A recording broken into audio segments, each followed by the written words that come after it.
Hello, everybody. Happy Thursday, and welcome to our very special Facebook Live. My name is Leanne, and I'm a member of the numerologist.com team. And today I am here with the lovely Kelli Fox of astrology.tv. If you don't follow Kelli, or if you have yet to hear one of her incredible forecasts, you are in for a treat today. And let me tell you, there's a lot going on. So we are in June. And as I've been learning over the last little while, astrologically speaking, there is a lot going on in the sky this month. And so Kelli is one of, if not the best astrologers in the world. And Kelli, we are so happy to have you here today, sharing and talking to us about everything that's going on in June, what this means for each of the sun signs, and especially because we are in eclipse season. Da, da, da, da. Da, da, da, da. Yeah, I felt like I needed to have a button there to press some music, like in a radio studio. I know. Hi, Leanne. So good to see you, and hello, everybody. Hello. And happy June, happy eclipse season. Should I just run through what's happening this month and then sort of talk about how it's affecting each of the zodiac signs? Yeah, let's do it. Oh, my goodness. Okay, so I've got to summarize this because there is so much going on. 2020, of course, as we all know, has been an incredibly challenging and intense year. We're only halfway through. And the months that really have stood out or will stand out for 2020, January, June, and December. I mean, there's all bits in between, but they're really the key months of this year.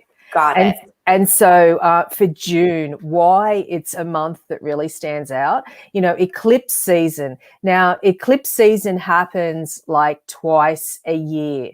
And normally eclipses, a solar eclipse and a lunar eclipse. A solar eclipse is a supercharged new moon, and that happens every month.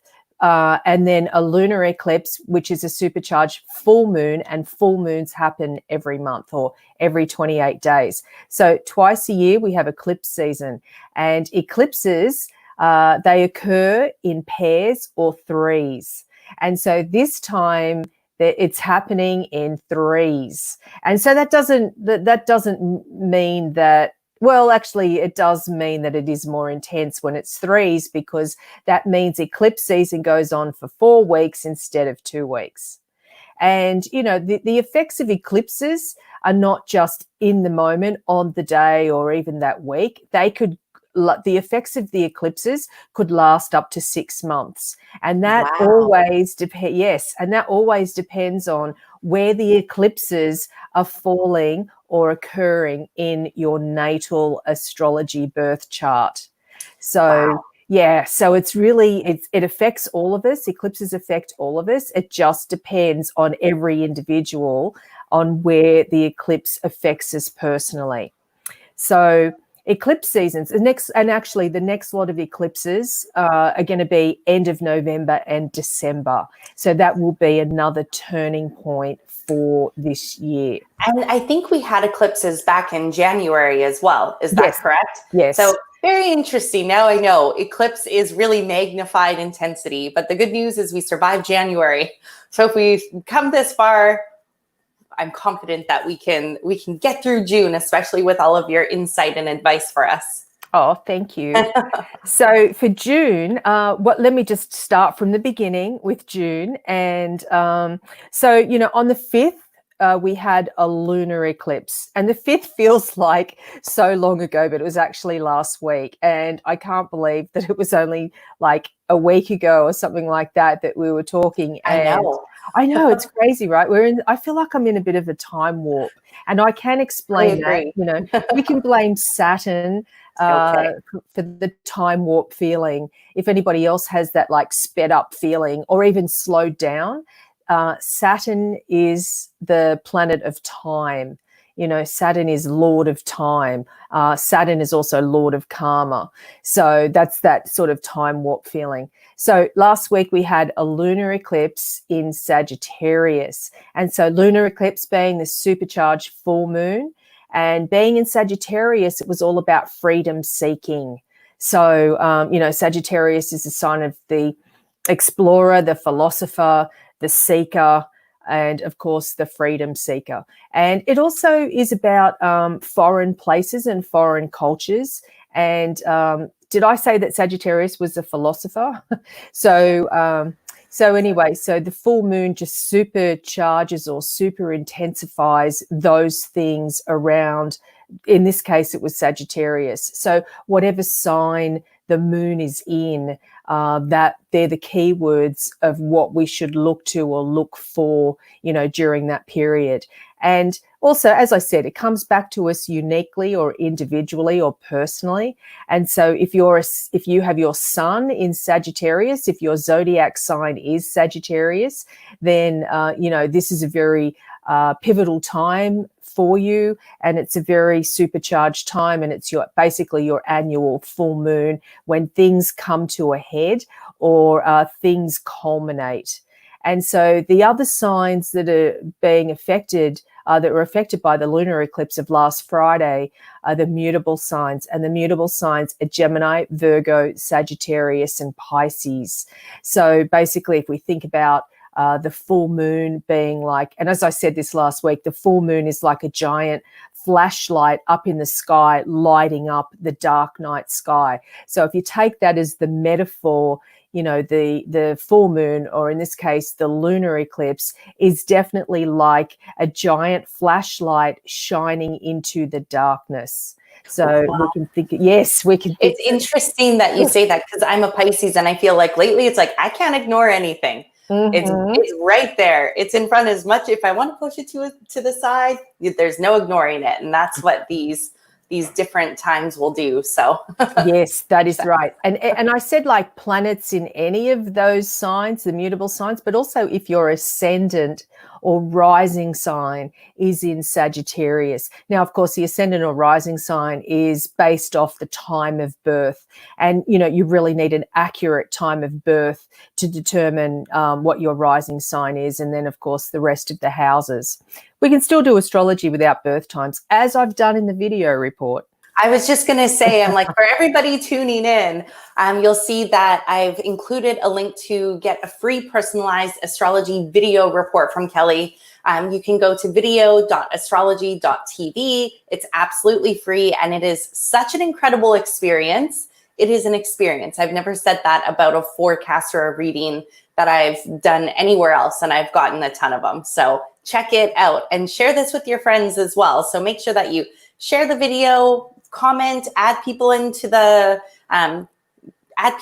comment section, and let's just spread all of this information. And I'm sure your friends and loved ones will love it that you've hooked them up with a free report. Thank you, Leanne. And so this week, I say we have a bit of a reprieve, but that really doesn't do it justice, because as I said, June is a really intense month in a very intense year. This week is a reprieve, but you could sort of think about it like in the eye of the storm. It's like there's nothing major going on this week, but we are sandwiched between two eclipses, along with a lot of other astrological events. So, I can't really say, this week, there's nothing going on. There's a lot going on. There's just nothing exact or specific of the week. And if I was to talk about today, like today, the sun squares Neptune. So what that means is, we've got the sun in Gemini, and then Neptune is in Pisces. And so when you bring those two energies together in a challenging square aspect or a 90-degree angle from our perspective here on Earth, that brings confusion, that brings things not being clear. So in other words, the message just for today is don't take anything at face value. And if you're feeling tired or you've had really vivid dreams, we could look to the sun forming this square aspect to Neptune. Neptune's also the planet of creativity. It's a planet of intuition, but be very careful because of that square from the sun. Now, moving on to next week, next week we've got, and I talked about this a couple of weeks ago, and I know it might have seemed like I was talking about this Mercury retrograde too early or too soon. And I have to say, Leanne, that there's it's never too soon to talk about Mercury retrograde, especially when we're in the shadow of Mercury retrograde. So Right. let me explain what all that Please means. do. So next week we've got Mercury, the planet of communication and the mind. It's turning retrograde, and it's turning retrograde in Cancer. So what that means is when Mercury turns retrograde, and all the planets turn retrograde, so it's not that unusual. And Mercury, is usually retrograde about 3 times a year, and it's retrograde for 3 weeks each time. But it's not just that 3-week period that Mercury is retrograde, it's the shadow. And I'm starting to hear more people ask me about, what does the shadow of Mercury retrograde mean? It means it's sort of like Mercury retrograde. It's just a warning sign. It's a warning sign. Look out, Mercury retrograde's coming. If anybody is watching and listening, I would love to know if anybody is feeling the effects of Mercury retrograde. And what that means is, usually I personally find my computer goes haywire, my phone goes crazy, a miscommunication, misunderstanding. And because this Mercury retrograde that's happening next Wednesday, the 17th, is in Cancer, it's all about people being emotionally charged with their communication. So it's like, be careful over the, now through, say, mid-July, that we're not responding like shooting from the hip or just being emotionally charged. It's good to take a step back and really think through what we're saying, and also really think through what we're hearing from somebody else.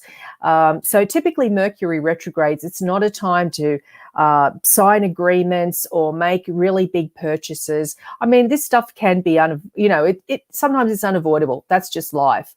But it's best to sort of navigate our way around these things. It is a good time period, though, for redoing something. And that's typical of any retrograde planet, but particularly Mercury retrograde.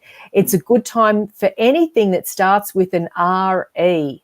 Yes. I like that. That's the shortcut. That's the rule, how to understand and navigate Mercury retrograde. Do anything that starts with an RE. And I mean redo, re-edit, recycle, renew, reevaluate, whatever that re-edit, whatever that might mean, is a great time for fixing or doing something from the past or something that's been left undone. This is the time to do it with Mercury retrograde. And I have to say, it's not just Mercury retrograde on its own. We've got to connect everything else that's going on this month. We've got the eclipses and Mercury retrograde happening right in the middle of eclipse season. I mean, that's another sort of thing. Leanne, you'll have to get some sound effects. I know, I'm going to. I actually am. Next week, everybody, we're going, production's going up.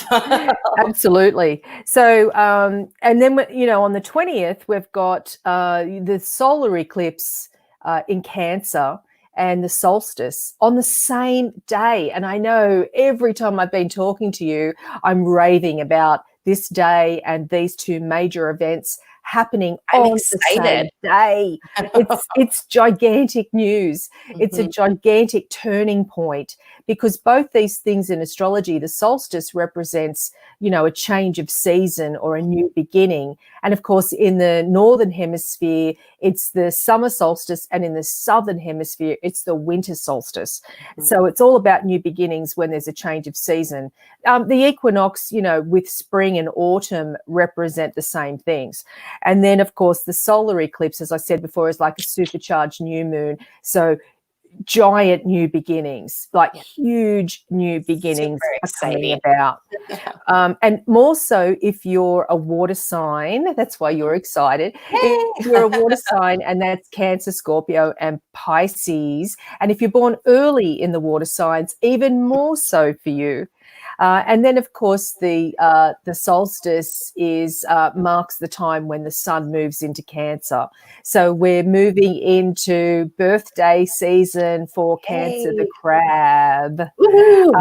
And it's always like we always have a lot more energy around the time of our birthdays. So that's always big news.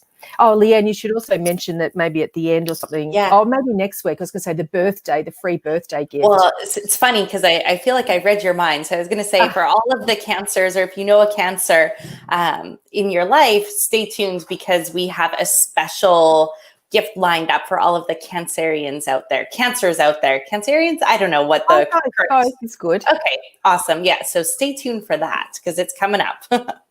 And then on the 22nd, straight after the solar eclipse and the solstice and the sun moving into Cancer, we have Neptune turning retrograde. Now, that's not a big deal when the outer planets, and that's Uranus, Neptune, Pluto, turn retrograde. That's really not a big deal. But because of everything else going on, it suddenly becomes a big deal. If you get my drift on that. Okay. I was curious about that because I haven't ever seen you highlight a planet like that before. And I was going to ask, what's up with Neptune? And what do we need to know about this? Yes. So Neptune is a planet of psychic ability. It's also the planet of spirituality. And it's very much about creativity. Okay. But on the flip side, because that's what astrology teaches us, there's always a shadow side to something. There's always a yin and a yang. So everything is connected, and it's all about finding balance. So when the planets turn retrograde, it highlights the shadow side or the shadow energies of the planet. So in this case with Neptune retrograde, it's very much about confusion or things not being clear, or don't take anything at face value, as I just said before, because remember today I said that the sun formed a square to Neptune. So Neptune's in its shadow period of the retrograde. So it's sort of like a double whammy of just be careful, don't take anything at face value, especially so, with Neptune turning retrograde on June 22nd. Now, that'll be retrograde for a few months. And as I said, normally it's not a big deal, but because of everything else going on, and it's retrograde in Pisces. So if you're born towards the end of the mutable signs, and the mutable signs being Gemini, Virgo, Sagittarius, and Pisces, this Neptune retrograde will be affecting you more so. And then I'm moving on here. And then on the 24th or the 25th, depending on where you are in the world, the good news is, and there is good news, I don't want to just be a voice of doom and gloom, but the good news is that we have Venus, planet of love and money, turning direct. Yay! And Leanne, you need a yay sound as well. So, so Venus, planet of love and money, turns direct, and it's in Gemini. And so it's been retrograde since mid-May. And so Venus is a planet that is retrograde the least amount of time. So when it does turn retrograde, it's always a really big deal. And so this time it's been in Gemini. And so normally when you have Venus and Gemini together, it's a really great social energy. We want to get out there and we want to mix and mingle and have fun and flirt, if we're single or coupled, whatever. So that's a really, that's the energy for that. But being retrograde, as I said, it's sort of like the shadow side of that.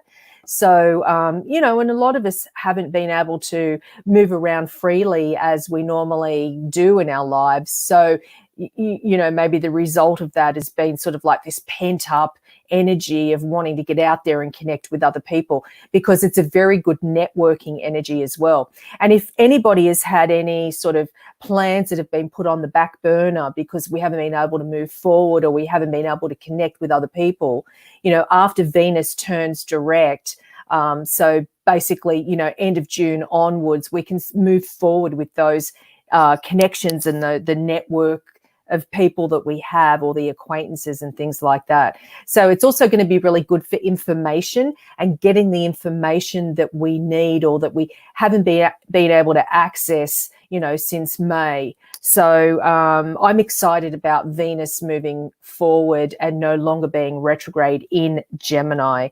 That's really good news. Yeah, that's exciting. Yes. And then on the 27th, we have Mars moving into Aries. Now, Mars is the planet of action and assertion, and it's moving into Aries, and Aries is bold and brave and courageous. So when you, and actually Mars is the ruling planet of Aries. So it's super strong energy. I always think of like Mars in Aries, or people that have Mars in Aries, as being really bold and brave. So this is it's an impatient energy. It's an energy that just wants to get moving and is supercharged to just, full steam ahead. But there's always a little bit of a but sometimes. So with Mars in Aries, it's an extra long Mars cycle. Normally Mars stays in a sign for 6 weeks, but this time it's staying in Aries for 6 months. 6 months is a really big deal. And that's because it's turning retrograde in September.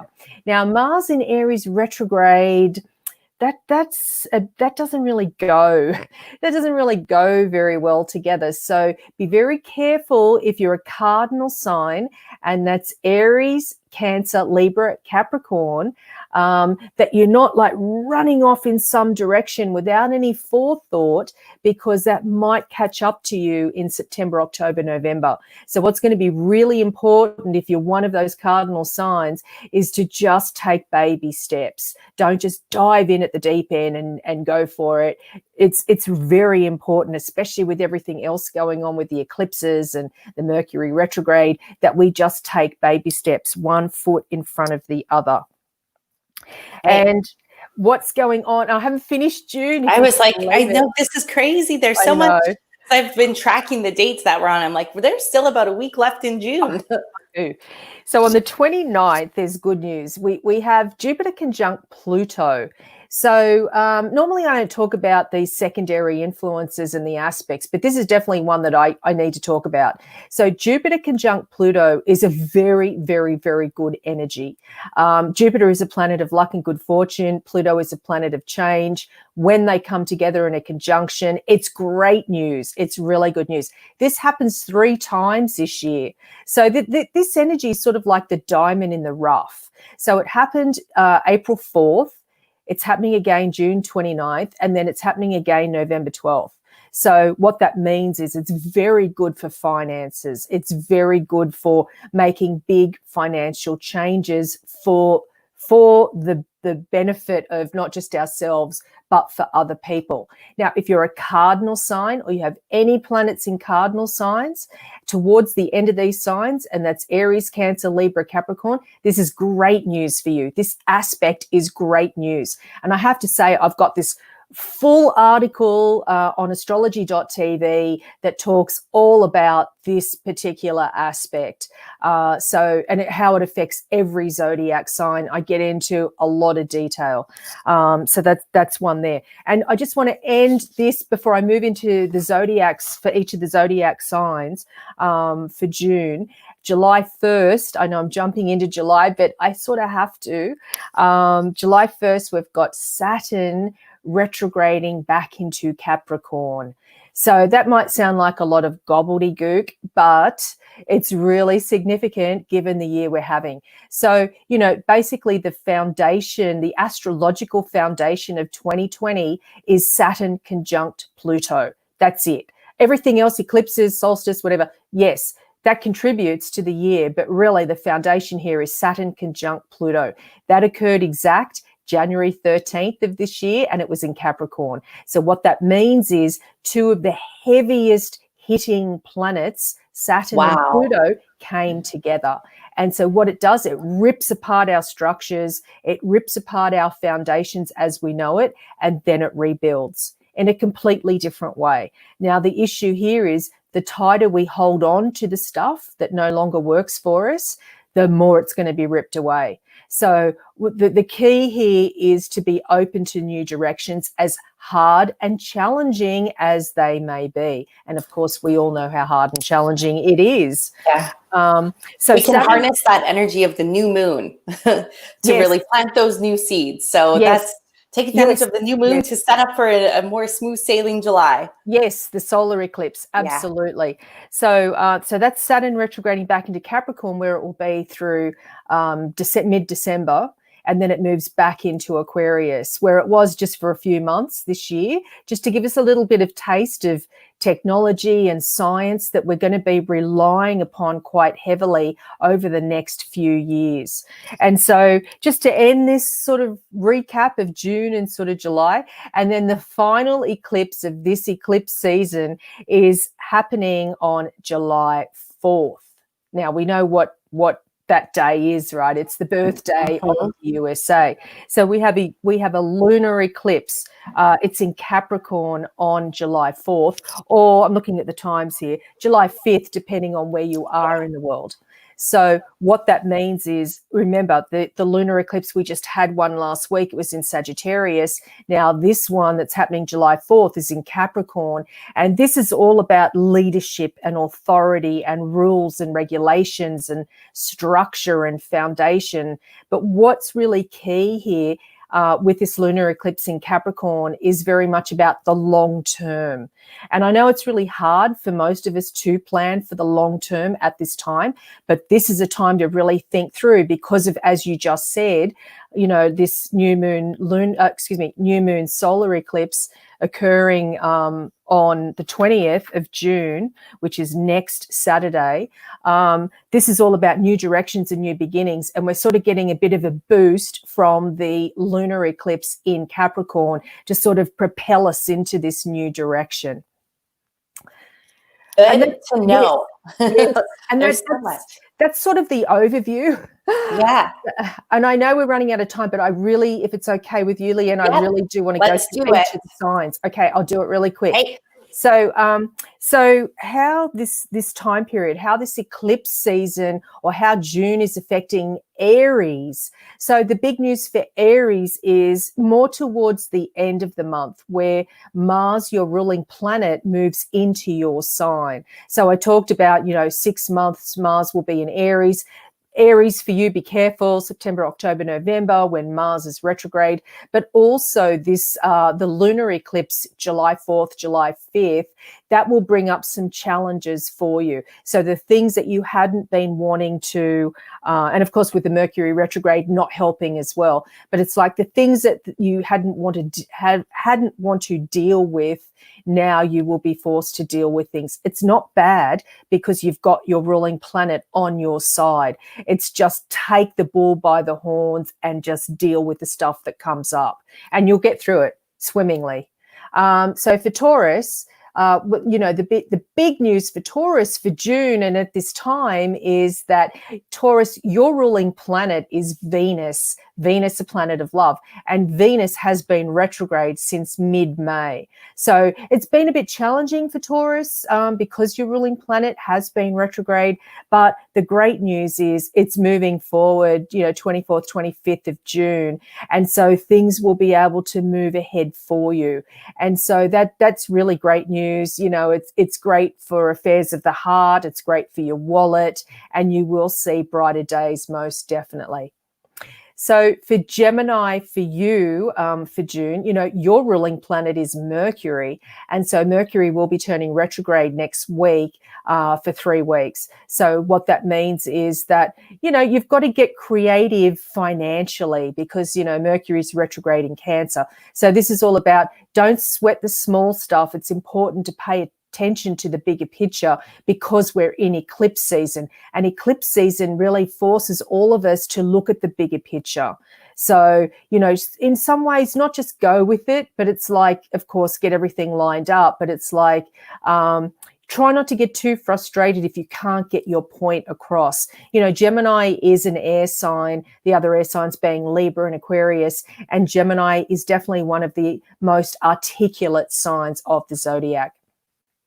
So for Cancer, of course, the solar eclipse on the 20th is in your sign. So this is all about huge new beginnings, like really big. So it's like, Cancer is one of the signs that's been tested over the past couple of years, and Cancer has definitely risen to any challenge that's been thrown at them. So Cancer can move forward in a new direction.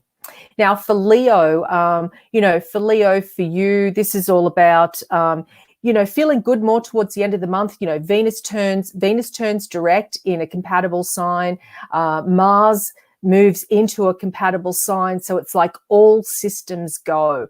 You know, Leo is a fixed sign. The other fixed signs are Taurus, Scorpio, and Aquarius. So Leo has been very patient, even though Leo's a fire sign, as is Aries and Sagittarius. But Leo's been very patient. So now the time, you know, again, baby steps, because we're in eclipse season. And for Virgo, again, Virgo is also ruled by Mercury, as is Gemini.